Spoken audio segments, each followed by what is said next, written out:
RetroDaze. Nothing says Thanksgiving morning quite like waking up to the Macy's Thanksgiving Day Parade playing on the television and the thick aroma of turkey stock on the stove, set to reduce for the rest of the day before making its final transformation into a luscious gravy. You see, in my family, the cooking always got started early. So early, as a kid, it was almost always the noise in the kitchen that roused me from bed. It was nice being young on Thanksgiving because it meant that I didn't have to worry about any of those adult things like cooking or cleaning or decorating for guests. I could grab a bowl of Monster cereal left over from overbuying in October and settle in with perhaps the second best thing about Thanksgiving, the Macy's Parade. Only today, instead of settling in for a cozy viewing in front of the old CRT TV, I thought we could use the time machine and venture into the cold to experience the parade live and in person. And of course, in the past.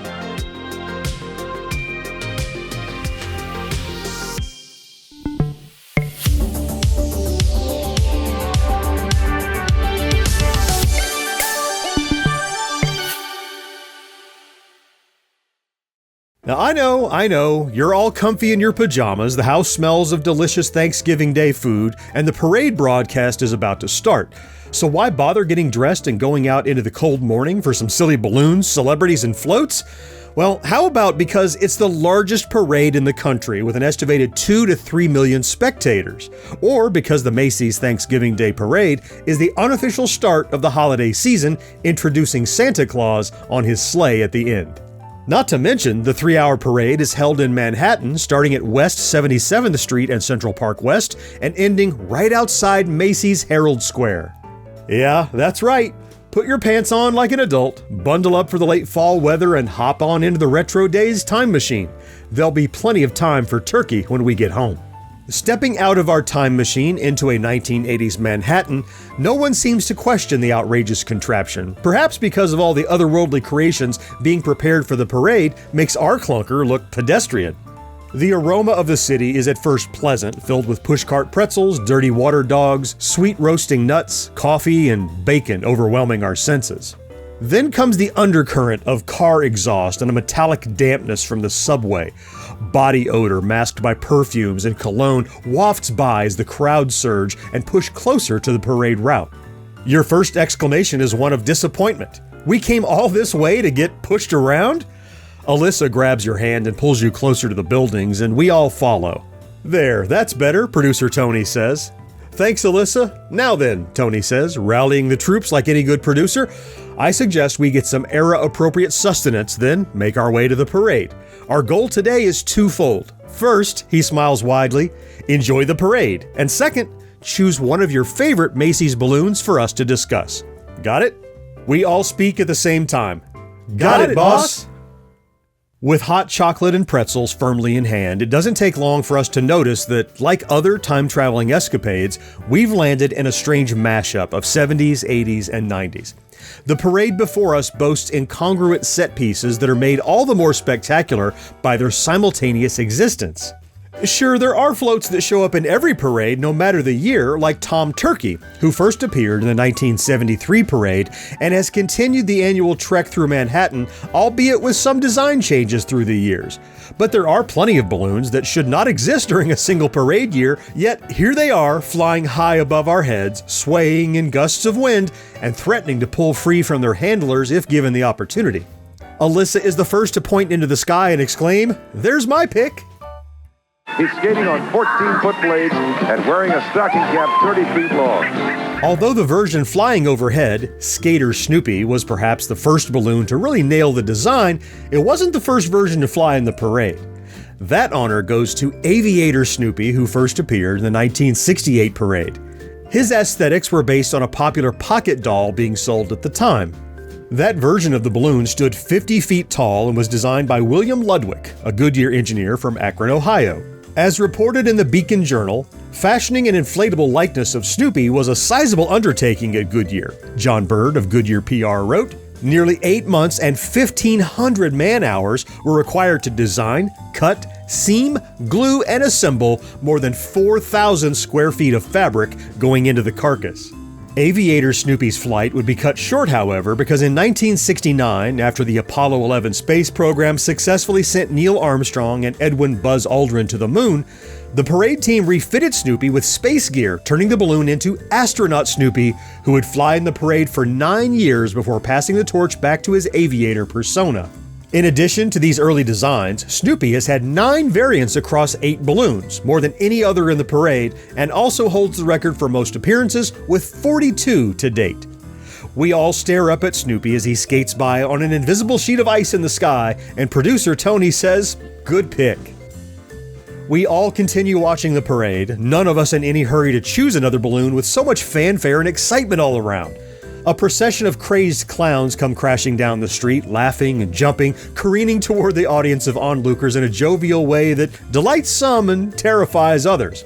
"Holy cow!" I exclaim. "Isn't that Robert Vaughn? Is this—" Alyssa says, "You're right. I can't believe we're going to see this live. I only heard about this on the Purple Stuff podcast." "Shh," says Tony. "It's starting.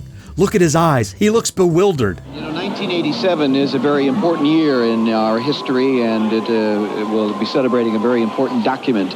And I know you have some words to say about it and from it. The distinguished actor Robert Vaughn, ladies and gentlemen. These were the first words. We, the people of the United States, in order to form a more perfect union, establish justice, ensure domestic tranquility, provide for the common welfare, and secure the blessings of liberty to ourselves and our posterity, do ordain and establish this Constitution for the United States of America. If you've ever watched an episode of Celebrating Yesteryear and thought to yourself, "Golly gee willikers, I wish there was a way to somehow view this channel while interacting directly with the community and simultaneously winning prizes," then boy, have I got some good news for you. When you subscribe to our channel and activate the bell icon, you'll be notified every time the updated version of our interactive YouTube game, RetroManic, goes live. RetroManic runs on most Fridays, and you can play as many rounds as you like to accumulate points. There are top-tier winners for the most points collected, but during gameplay, you might also find icons that earn you gift cards, which are redeemable for a variety of retailers. We hope to see you at the next live stream. Just don't forget to wear your very best 80s outfit to blend in and avoid those pesky townfolk. That was amazing, I say. Vaughn did not seem pleased. Not at all, producer Tony says, though his eyes are fixed on the sky and he seems barely aware of the clown parade marching away. He points and says, "Finally! There's my pick straight ahead." I'm talking about Quick Bunny, and he's furnished by Nestle's Food Corporation. A little shot of Nestle's would be pretty good right now. This is his second hop down the parade route, so let's take it away to the bunny. Hey, nice bunny. 1988 marked the first appearance of the Quick Bunny balloon, towering a full 6 stories, weighing 520 pounds, and requiring no less than 15,000 cubic feet of helium. According to the Macy's Parade Wiki, the character's parent company, Nestle, approached Macy's in early 1988 about the possibility of having their mascot represented in the parade. "We debated back and forth," explained parade director Gene McFadden. "Was it appropriate? Fearing the character may only be seen as a product endorsement. Nestle was put on hold until, fortuitously, McFadden dreamed up the idea of having a giant balloon to celebrate the marching bands." In part due to the balloon's size as well as the upright positioning, the Quick Bunny would end up enduring a number of traumas over his 11-year tenure. In 1988, during his first flight, a tree branch punctured his left foot. In 91, a lamppost deflated his left hand. During a severely windy 1993 appearance, which damaged a number of balloons, his right arm was punctured and his tail deflated. Then, in 1994, a tree deflated his left ear. Perhaps his worst accident of all occurred during the 1997 parade, when 40-mile-per-hour winds damaged almost half of the balloons. First, a tree punctured and deflated his left ear, and then later a lamppost tore it clean off along with his hat. After 2 more tragic appearances, the poor Quick Bunny was finally put out to pasture. Wasting no time, I spot the balloon I'd been waiting for since we arrived, and I say, "Forget the Quick Bunny, here comes the clear winner of the parade." You know, it takes a crew of 31 to walk this boots through the streets of Manhattan. Never fear, Underdog is here. You know, shepherding these giant balloons through the gusty canyons of Columbus Circle, Times Square, and Herald Square is tricky, and it requires a lot of skill. The handlers are directed by a captain, whose job is to pilot the balloons through the parade safely. Happy landings, Underdog! There's no need to fear. Underdog is here. Underdog was high on Macy's potential balloons list, which made a lot of sense considering NBC held the parade's broadcast rights and was also the broadcast network for the Underdog show. Brief talks with Total Television in 1965 resulted in an agreement in the spring, a design by Joe Harris by June, production in July, a test flight in October, and Underdog's inaugural parade flight that same November. The 2-month production used up to 700 yards of nylon fabric and 75 gallons of paint. When completed, Underdog measured over 63 feet long and employed 30 dog walkers to wrangle the balloon filled with 9,600 cubic feet of helium. That first year of Underdog's appearance was monumental in a couple of other ways as well. For one, his flight marked the first time a balloon and float combination had the same theme. According to the Macy's Parade Wiki, the Underdog float was the second largest in the lineup that year, only topped by the 3-ring circus float. The elaborate stage, designed by Total Television, showcased an original story written especially for the parade, featuring taped dialogue of the show's characters. The second reason is that they aired a 4-part episode of the Underdog show titled Simon Says No Thanksgiving right after the parade. And lastly, NBC recorded a promotional 45 RPM record of the episode titled How Underdog Saved the Thanksgiving Day Parade. The record was included in the press kit for that year's parade. Underdog soars past, and I can't help but think how he deserved more than his 19 years in the parade.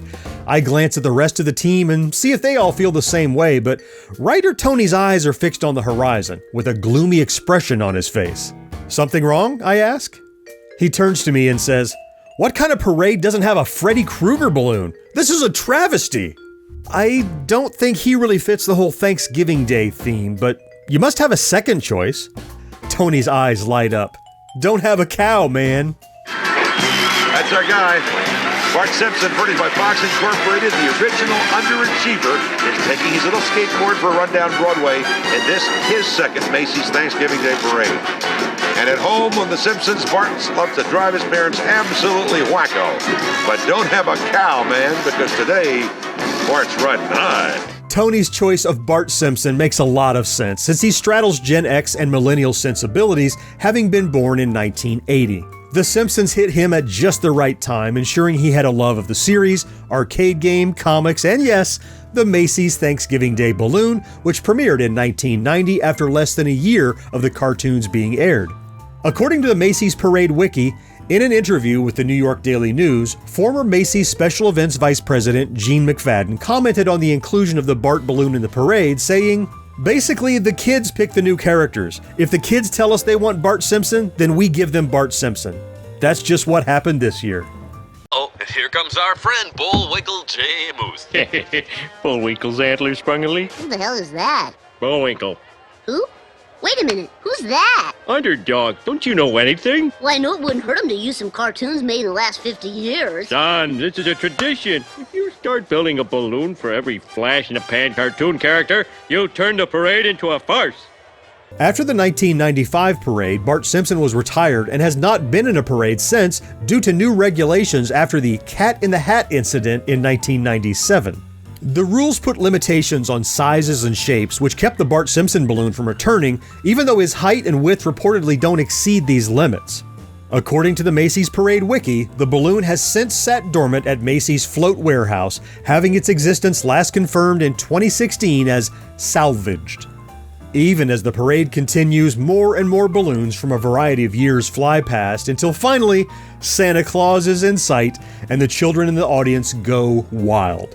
As much as I love seeing the holiday season kick off, I can't quite let myself feel the Christmas spirit flow until I've had my requisite turkey, stuffing, and mashed potatoes. So I say to the gang, it's time to head back. Santa can wait until tomorrow. Welcome back to the year 2024, or thereabouts. Having experienced the joy and excitement of the Macy's Thanksgiving Day Parade live, I hope you can admit that sometimes it might actually be worth getting out of the house early on Thanksgiving morning. Of course, now that we're back surrounded by the delicious aromas of a Turkey Day feast, I can also understand the desire to warm up a cup of apple cider and enjoy the rest of the parade on television. What are some of your favorite Macy's Thanksgiving Day parade balloons of yesteryear?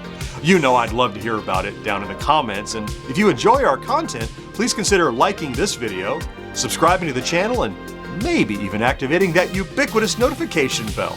It really does make a huge difference. And for all who are celebrating, have a wonderful and happy Thanksgiving. Let's meet again next week to celebrate yesteryear right here on RetroDaze. Clicky clicky.